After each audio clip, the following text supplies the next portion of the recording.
They say they play games with your heart. Today we are diving into a topic that many of you might find all too familiar, dealing with people who play games, particularly women. Today we'll focus on women who use mind games in relationships. If you clicked on this video, chances are you've experienced this before, or maybe you're in the middle of it right now. So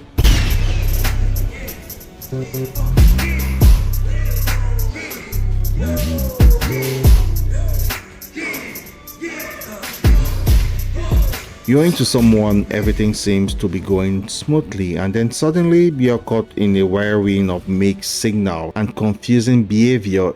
It's really frustrating, right? It's baffling sometimes, and it can leave you questioning everything for a start.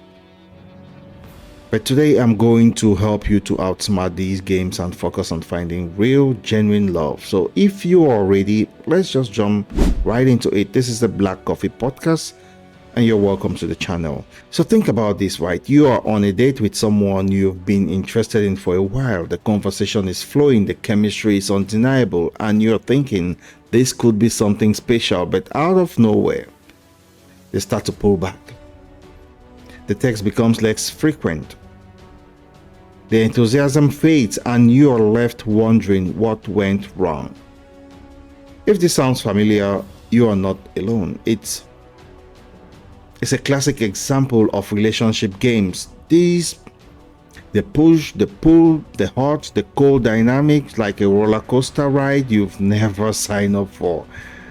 So why do women play these games? You may ask, why do people, especially women, play these kind of games? So let's just break it down straight away. Sometimes I think it's a way of testing your interest and commitment. Other times it serves as a defense mechanism to protect themselves from getting hurt. Yep, women have gone through this a lot. And occasionally it's just plain manipulation. Sometimes. I think the manipulation part is growing louder nowadays. I don't think you have to play along with these games, in my personal opinion. The key to outsmarting these games isn't about you playing the games yourself. I think it's about understanding what's going on and changing the rules.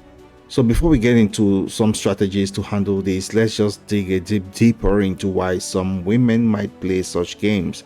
For many, it's a way to test a man's commitment and see if he's genuinely interested in something long term. Observing how he reacts in different situations can really provide insights into his level of interest and investment. So others do it to protect themselves from potential hurt or rejection, maintaining a sense of control which helps them feel less vulnerable. So you can't blame them sometimes.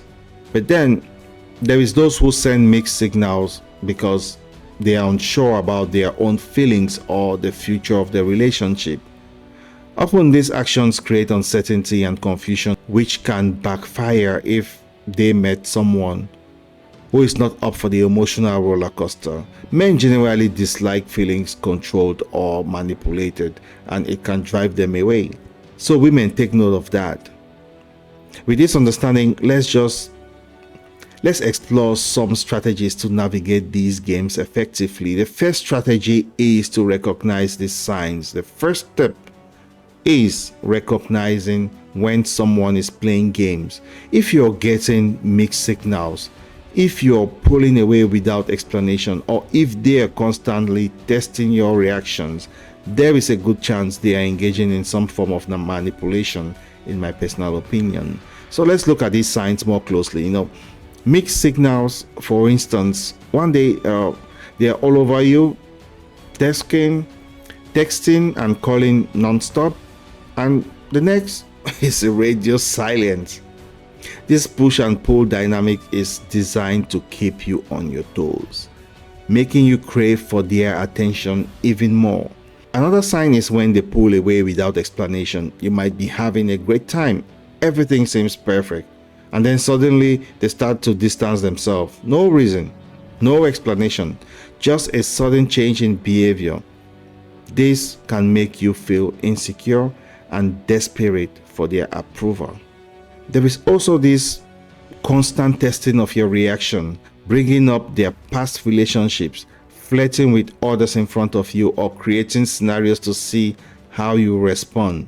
This is all about gauging your level of interest and control. So recognizing these signs is crucial. It allows you to see the game for what it is and decide not to play along. So stay grounded and don't let their behavior dictate your emotions. That's how you win, my friends. The second strategy is not to take the bait. Don't take the bait. Stay calm and don't let their actions control your emotions. Responding to their own games will only fuel the cycle. When someone is playing games right, they are looking for a reaction to see if they can control your emotions and actions, but reacting impulsively will only give them the power they want. Thinking of your emotions like the ocean, right? When you stay calm and steady, you are like a peaceful sea, unaffected by their attempts to stir the waters. Instead of reacting immediately, just take a moment to breathe and collect yourself.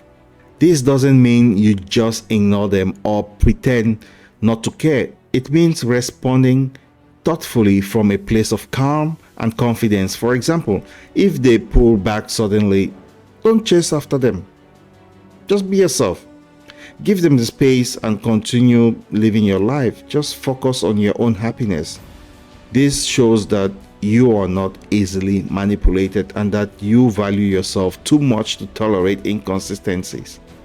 The third strategy here is to communicate clearly. When you are puzzled by someone's actions, just address it head on. Don't make assumptions or react impulsively. Have an honest conversation. For example, if your partner's mixed signals are driving you crazy, instead of stewing in confusion or retaliating, invite them to talk openly.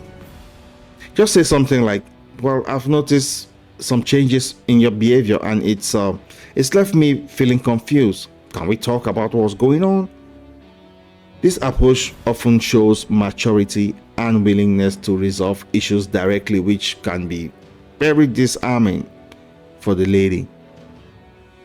It also provides an opportunity for your partner to explain their actions, which might stem from misunderstandings or insecurities rather than desperate manipulation. So sometimes we may misunderstand some of these things. During these conversations, it's very important to listen as much as you speak. Sometimes people act out because they don't feel heard or understood, but by giving them a safe space to express themselves, you create an opportunity for deeper connection. Which leads me to my final point for you to set boundaries. This is the final strategy. Set boundaries. Just set clear boundaries. Boundaries are really essential in any relationship because they define what behaviors are acceptable and what are not. And they also promote emotional well-being and ensure mutual respect and understanding. So you should start by identifying your own limits. It's very important. What behaviors make you feel disrespected or uncomfortable? Write them down if you need to, then communicate these boundaries clearly. For instance, you might say, I need consistency in communication to feel secure in this relationship. Or I won't tolerate being manipulated or tested constantly. Enough with the SHIT test. I don't need them. I know what it is and I can sit through it. So cut it out. Enforcing these boundaries is just as important, in my personal opinion, as setting them. So if your partner continues to violate your boundaries, I'll say you should address it immediately. If the behavior persists, it might be a sign that they are not ready to respect you or the relationship enough to change. They don't respect the relationship enough to change. So you should remember that setting boundaries isn't about controlling the other person. This is very important. It's about protecting yourself, so you should approach it that way. So in my final conclusion, I'll say don't just play the game, don't play the game. Outsmarting relationship games isn't about beating someone at their own game. I think it's about just refusing to engage in this altogether, these petty things in relationships. So don't settle for less than you deserve. And if you're in a relationship where you feel undervalued, disrespected, or unloved, it's time to reassess your position. Very important. Don't be desperate. You deserve to be with someone who cherishes you for who you are without needing to play games. I emphasize on this. The right person will love you unconditionally without requiring you to pretend to be someone you're not. So, though, embrace your flaws and celebrate your strength. So when you find the right person, there won't be any games to play. If you found this video helpful, don't forget to hit that like button, subscribe to the Black Coffee Podcast for more candid relationship advice, and share your experiences with relationship games in the comments below. I'd love to hear from you. So let's support each other to finding true love. Until next time, stay blessed.